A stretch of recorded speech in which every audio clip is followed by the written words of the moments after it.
할렐루야. 한 주간 평안했습니까? 주일 모여서 예배드릴 때마다 하나님께서 하늘문을 넓게 열어주시기를 바랍니다. 작년과 금년에 세계인들에게 굉장히 충격을 줬던 외신 사건이 두 가지가 있었습니다. 한번 화면을 통해 보시겠습니다. 한쪽에는 아프가니스탄의 전 대통령이었던 가니라고 하는 대통령이고, 한쪽은 지금 우크라이나에서 러시아와 전쟁을 하고 있는 젤렌스키라고 하는 우크라이나 대통령입니다. 미국이 2001년 9.11 테러 이후에 20년 동안에 탈레반을 추방하고 엄청난 물자를 제공을 했습니다. 또 정치적으로 많이 도와줬습니다. 그러나 20년이 가면서도 그 아프가니스탄의 국민들이 민주주의를 지킬 의지가 없는 것을 보고 작년에 조 바이든 대통령이 미군의 철수를 명령했어요. 미국 대사관의 성조기가 내려지면서 수많은 사람들이 카불을 탈출하려고 공항으로 모이는 것을 여러분이 다 화면을 통해서 목도했을 겁니다. 순식간에 탈레반이 정부를 점령을 하게 된 것은 간이라고 하는 아프가니스탄 대통령이 가족과 거액을 가지고 헬기를 타고 탈출을 해버린 후였습니다. 엄청난 충격이었습니다. 미국의 허탈함, 국민들의 배신감. 반면에 금년 2월 러시아의 침공으로 일어난 우크라이나는 러시아가 미사일을 쏘고 사방에서 키우라고 하는 수도를 향해서 진격해 들어왔습니다. 많은 군사 전문가들은 예외 없이 한 주일 안에 수도가 함락될 것이고 우크라이나는 항복하거나 점령당할 것이라는 예상을 했습니다. 미국에서도 미국 정부가 대통령에게 비행기를 보낼 테니 망명을 하라 라고 종용했다고 하지요. 그러나 젤렌스키는 코미디 출신으로 그 당시에는 그렇게 큰 지지율이 없음에도 불구하고 이 젊은 대통령이 전투복을 입고 나타났습니다. 나는 조국 우크라이나를 목숨을 걸고 지키겠다. 국제사회는 이 두 나라의 지도자를 대비하면서 물론 단순 비교할 수는 없지만은 국민을 버리고 거액을 챙기고 자기 가족과 함께 탈출한 가니와 군사적인 열악 속에서 세계 최고의 강한 군대와 맞서 싸우는 젤렌스키를 비교하지 않을 수 없게 되었습니다. 지도층이 나라를 버리고 국민을 버리면 나라는 망하는 것입니다. 이것이 역사의 교훈입니다. 우리는 베트남 전쟁 때서 보았습니다. 지도층이 다 도망을 갔습니다. 저는 우리나라 역사를 보면서 수많은 외침과 내란과 쿠데타가 있었지만은 오늘의 역사가 이어질 수 있다고 하는 점에서 지도자 개인에게는 공과가 있긴 하지만 나라를 지켜주신 것에 대해서 감사하는 마음을 갖습니다. 1592년 임난이 일어났습니다. 물론 왕이 피난을 갔죠. 충무공 이순신과 전국에서 일어난 의병들이 나라를 지켰습니다. 얼마 가지 않아서 1637년에 병자호란이 일어났습니다. 그 추운 날 왕이 강화도로 피난을 갔지만 결국 그 길목이 막혀지고 남한산성으로 갇히게 됐습니다. 여러분이 영화를 통해서 보시는 분은 아실지만 그 명복론과 신론이 충돌했습니다.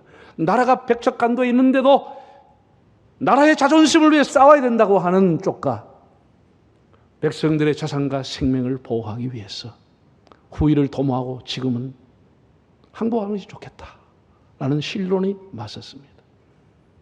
결국은 인조가 선택을 했습니다. 매우 굴욕적이지만은 삼전도에서 머리를 찍고 청나라 태종에게 항복을 하고 우리의 흑역사가 기록이 됐습니다. 많은 나라는 지켰고 역사는 지켰고 국민의 생명을 지켰습니다. 일제 강점기 경솔 국시로 우리는 국권을 빼앗긴 적도 있었습니다. 6.25 전쟁으로 온 나라가 잿더미가 되기도 했습니다. 이런 대란과 국치와 전쟁을 통해서 우리는 반면교사로 삼지 못한 것이 매우 통탄할 일이지만은 그나마 나라와 백성을 버리지 않고 비록 수치와 수욕을 당했지만은 나라를 지켜낸 것이 참 다행스럽다, 감사한 일이다, 하나님의 은혜다, 이렇게 봅니다. 여러분들이 노블레스 오블리주라고 하는 단어를 한 번씩은 들어봤으리라고 생각합니다. 14세기에 영국과 프랑스의 백년 전쟁이 있었습니다. 영국과 가장 가까운 프랑스의 항구 도시인 칼레라고 하는 곳을 영국이 집중 공격하게 되었고 결국은 패색이 짙어지게 되었습니다. 영국의 에드워드 왕 3세가 칼레 시민에게 요구했습니다. 저항했던 시민은 내가 용서하겠다. 그러나 대표자 6명을 처단하겠다. 그래서 이제 문제가 생긴 겁니다. 누가 6명이 될 것인가? 누가 단도대에서 죽을 것인가? 그 6명만 죽으면 우리가 다 살 수 있다는데 과연 누가 단도대에 올라갈 건가? 시간은 많지 않았습니다. 다음 날 칼레스 가장 부호인 생피에르부터 시작해서 시장과 귀족과 법관들이 얼굴에 두건을 덮고 속옷 차림으로 단도대로 나아갔습니다. 에드워드 3세의 아내인 왕비가 간곡하게 밤새도록 만류했다는 것이죠. 임신한 아기에게 불행이 닥칠지 모른다. 살인하지 말라. 사람을 죽이지 말라. 왕이 밤새 고심 끝에 이들을 방면하게 했습니다. 그 이후에 이 6명은 칼레의 영웅이 되었고 여기에서 노블레스 오블리주라고 하는 단어가 유래가 되었다고 합니다. 화면 한번 보실까요? 노블레스 오블리주의 프랑스어는 사회 지도층은 높은 책임과 의무를 갖는다는 의미입니다. 노블레스는 달개 벼슬, 오블리주는 달걀의 노린자를 뜻한다고 합니다. 명예만큼 의무를 다하라. 귀족은 의무를 가진다. 사회 지도층의 설선수범, 그런 의미입니다. 우리나라는 고위직 인사청문회를 할 때마다 국민들은 실망을 합니다. 그 청문회라고 하는 것은 지금 그 사람이 지금까지 어떻게 살아왔는가를 묻고 있는 겁니다. 당신이 지금까지 어떻게 살아왔느냐? 노블레스 오블리주를 실천한 것이 아니고 노블레스 말라드, 말라드라고 하는 병든 상태라는 뜻입니다. 기득권층과 지도층의 각종 부패 연루와 갑질, 자녀들의 병력 깊이 출세적이며 이기적이며 탈법적으로 살아왔던 그 이력을 보면서 사람들은 기대를 접게 됩니다. 도덕성과 책임감은 없고 그들의 살아왔던 이력은 병든 이력이었습니다. 제 고향에는 임청각이라고 하는 곳이 있습니다. 옛날에는 임금이 사는 궁궐 외에는 민가에서는 아무리 부자해도 100칸 이상을 짓지 못했습니다. 그 좁은 그 작은 시골 산골 마을에 99칸 집을 짓고 살았습니다. 고성 이씨들이 집단촌을 이루고 살았습니다. 그 위에 가면 진성 이씨, 이태계 후손들이 살고 여기는 고성 이씨들이 집단을 이루고 살았습니다. 1910년도 경술국치, 그 다음에 그 집의 주인인 이범진홍이 나라를 잃어서 부끄럽다. 그래서 구국운동을 했지만 한계를 느끼며 자결을 했습니다. 그 아들인 이상용 선생이 빼앗긴 국권을 찾기 위해서 99간 온 집을 다 재산을 논밭전지를 정지하고 만주로 가서 독립운동을 시작했습니다. 신흥 무관학교를 세워 독립운동을 했습니다. 그는 떠나면서 이런 말을 남겼습니다. 공자와 맹자의 책은 실험에 얹어놓고 나라를 찾고 난 이후에 읽어도 좋다 라고 하면서 모든 유교의 서적을 접어놓고 재산을 정리해서 애국운동에 나섰습니다. 노블레스는 달개의 벼슬을 의미한다고 했습니다. 달개의 사명은 자기의 벼슬을 자랑함에 있지 않고 알을 낳는 데 있다. 그런 의미이지요.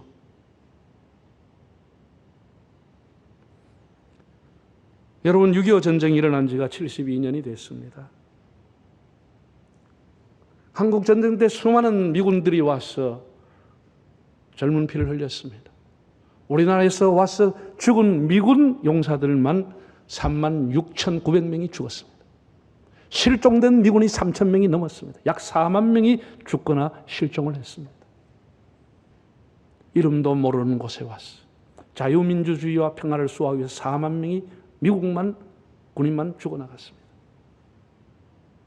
그때 미국의 최고위급에 속하는 장층부에 속하는 장군의 아들, 미국의 완스타 이상 장군의 아들이 142명이 한국전쟁에 참여했습니다.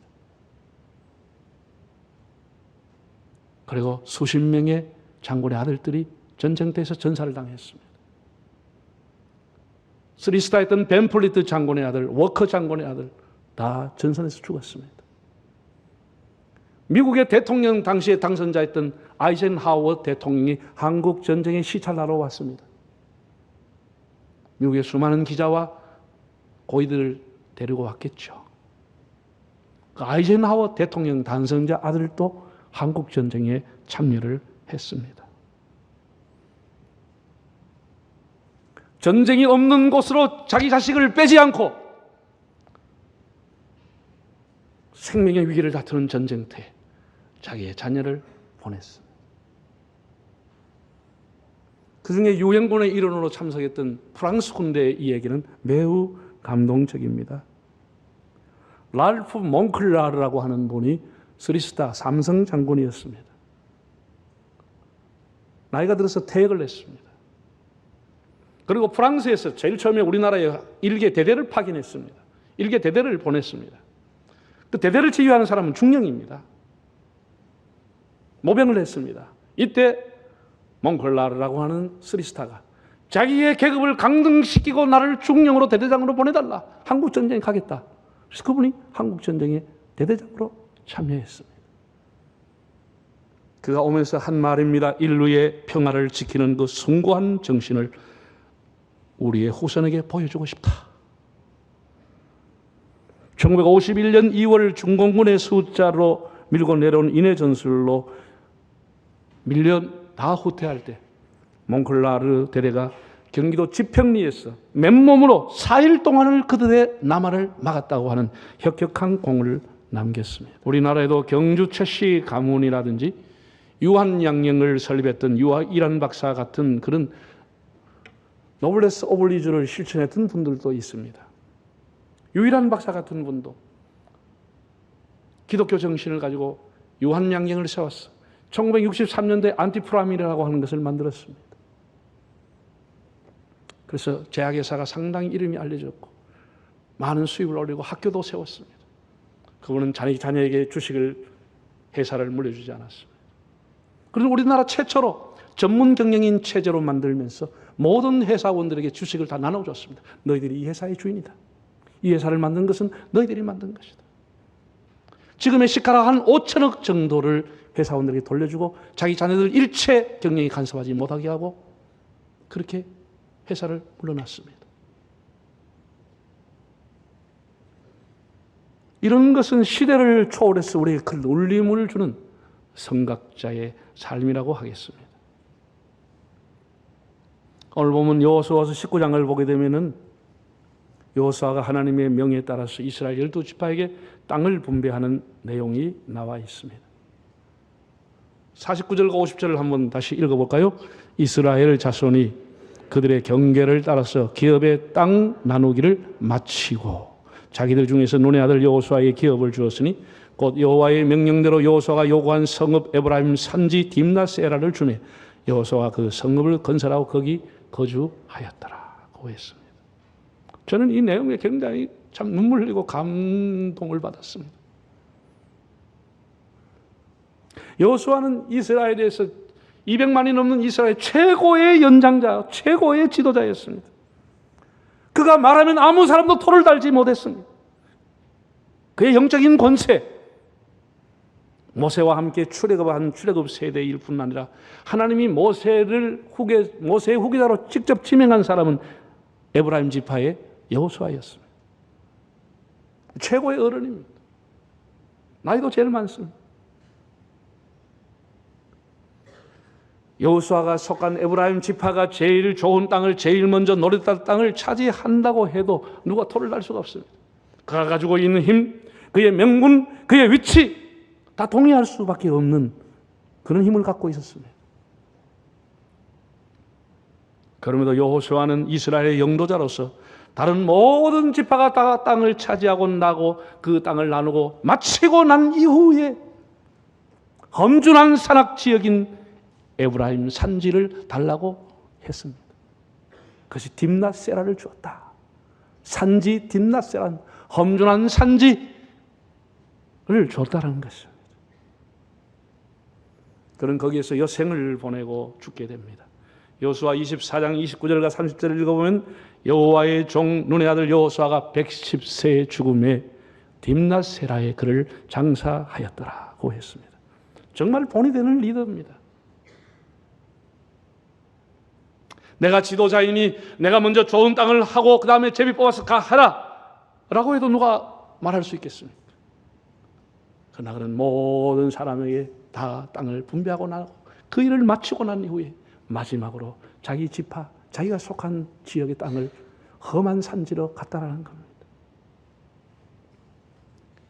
내가 속한 에브라임 산지는 이것이면 족하다.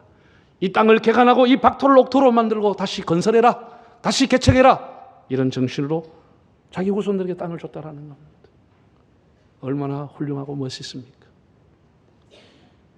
이것이 리더라고 하는 겁니다. 보스는 책임이 오면은 자기 부하에게 책임을 미루고 부하에게 감옥 가라고 보냅니다. 리더는 자기가 책임을 지는 사람이 리더가 되는 겁니다. 이것이 성경에서 보여주는 솔선수범이요, 가진 자, 높은 자의 지도층의 사명감과 도덕성을 가르쳐주고 있습니다. 예수님이 이렇게 말씀했습니다. 마가복음 10장에 인자가 온 것은 섬김을 받으려 함이 아니라 도리어 섬기고 자기 목숨을 많은 사람의 대속물로 주려 함이니라고 했습니다. 섬기는 리더십, 책임지는 리더십을 주님은 보여주었습니다. 우리 크리스천들은 하나님을 섬기면서 예수님의 말씀과 정신을 따르는 사람들입니다. 교회 모든 직책이라고 하는 것은 섬기는 직분입니다. 목사로부터 시작해서 그 직책은 칼을 휘두르는 직책이 아니고 공동체를 섬기고 돌보는 직책입니다. 우리가 하나님 앞에 부름받았다는 선민의식, 선택된 자라고 하는 것도 귀중한 것이지만은 우리는 사회에서 빛이 되고 소금이 되어 배워서 남을 섬기고 높은 자리에서 낮은 자를 돌보라고 하는 책임을 다해야 합니다. 나의 권한과 나의 자랑과 나의 권리와 나의 벼슬보다는 사명과 책무를 선행하는 삶을 살아야 합니다. 혹 여러분들이 높은 자리에 있습니까? 다 상대적이지만 여러분들이 혹 많은 것을 가지고 있습니까? 여러분들이 건강하십니까? 젊습니까? 여러분이 많이 공부했습니까? 자신을 낮추고 섬기기에 힘쓰시기를 바랍니다. 어느 시대나 특혜를 받는 사람은 있기 마련입니다. 그들의 의식 속에 의무와 책무와 섬김을 갖게 하는 것이 중요하고 그것이 교육의 방향이 되어야 합니다. 성경은 이렇게 말했습니다. 잠언 22장 1절을 한번 읽어보실까요? 많은 재물보다 뭐를 택하라고요? 명예를 택할 것이요 은이나 금보다 하나님이 주신 은총을 택하라. 여러분, 많은 재물보다 명예를 선택하시기를 바랍니다. 명예. 제가 수년 전에 교단의 부총회장을 맡아서 에딘버러 총회에 참석을 했습니다. 스코틀랜드 에딘버러에 가서 거기에 이제 올드시티에 시가지를 구경을 하며 관광을 가면서 큰 이렇게 기념비가 있어가지고 그게 뭐냐라고 했더니 넬슨 동상이라고 하는 겁니다. 넬슨이라고 하는 사람은 우리나라로 말하면 영국의 충무공입니다. 영국은 다 해전을 가지고 함대를 가지고 전쟁에 승리했거든요.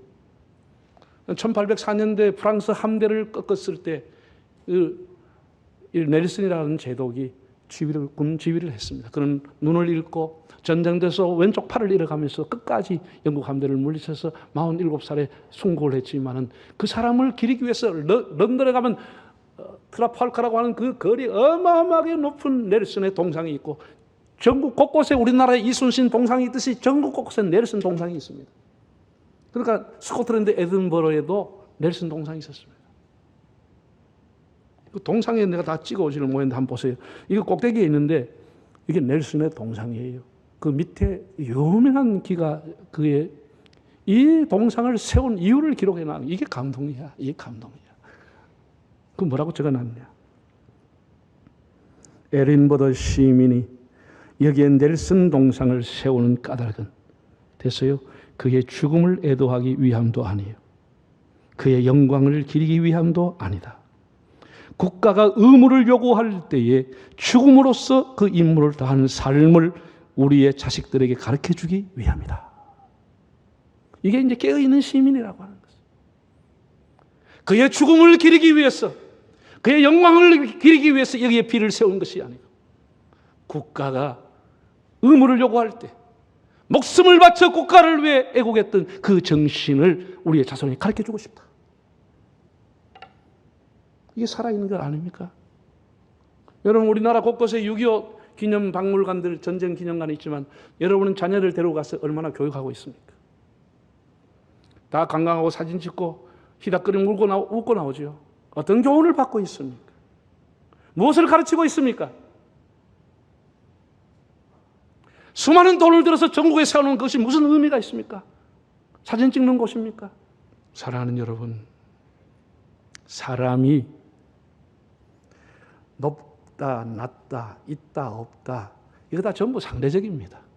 그렇죠?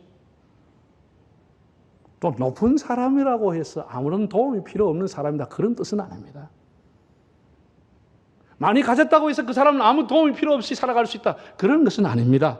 누구나 다 번민이 있고 아픔이 있고 눈물이 있고 고민이 있고 다 다른 사람의 도움을 받아야 살아갈 수밖에 없는 존재들입니다. 다 핸디캡을 갖고 살아가고 있잖아요. 다 도움을 받아야 되는 겁니다. 노블레스 오브 리즈, 주님의 정신이고 약자와의 동행이요, 또 누구나 다 실천할 수가 있습니다. 지금 이 분열과 갈등 공학을 풀 수 있고 녹일 수 있는 길은 저는 노블리스 오브 리즈의 실천이라고 봅니다. 그동안 일제강점기, 6.25 동란, 재점 위에서 산업화, 민주화, 오늘까지 우리는 개인적으로 국가적으로 쉼없이 달려왔습니다. 한 번도 우리가 길을 멈추고 이렇게 가도 되겠는가 생각해 보지 못하고 노블레스 오브 리즈, 그 의미를 생각조차 못하고 살아왔습니다. 특혜만 챙기는 기득권층으로 살아왔습니다. 남을 비판하는 공격성을 가지고 살아왔습니다. 이제 우리는 이런 모든 것에서 우리 교회들이, 특별히 성도들이 앞장서서 이런 잘못된 문화를 청산하고 우리는 배려와 양보와 서로의 섬김과 자기의 책무를 다하는 그런 섬김의 마음으로 살아갈 수 있기를 바랍니다. 내가 잘나서 상류층이 되는 게 아닙니다. 여러분, 내가 지난주도 얘기했잖아요. 손흥민의 아버지 손흥정 씨가 기본이 되는 나라라고 하는 것, 그 책을 썼어요. 기본이 되는 것. 거기에 뭐라고 적어놨어요? 손흥민이 가르치는 내용입니다. 네가 골을 넣더라도 절대로 네가 자랑하고 막 하지 마라. 너가 골을 넣을 수 있도록 너 감독이 너를 키워줬고 너를 기용해줬고 많은 선수가 너에게 패스해줬는데 그걸 생각하고 모든 팀원들에게 감독의 영광을 돌리고 네가 영광을 차지하면 안 된다. 이게 기본이라는 거 아니에요? 여러분이 잘 나갑니까? 여러분 잘 됐습니까? 여러분 상류층입니까? 여러분이 되기까지 얼마나 많은 사람이 여러분을 도왔습니까? 우리가 가진 자의 책무, 있는 자의 책무, 엔지니어로 살든지 비즈니스를 하든지 공무원으로 살든지 여러분이 사명을 가지고 그 책무를 잊어버리지 말고 천국의 시민답게 살아갈 수 있기를 바랍니다.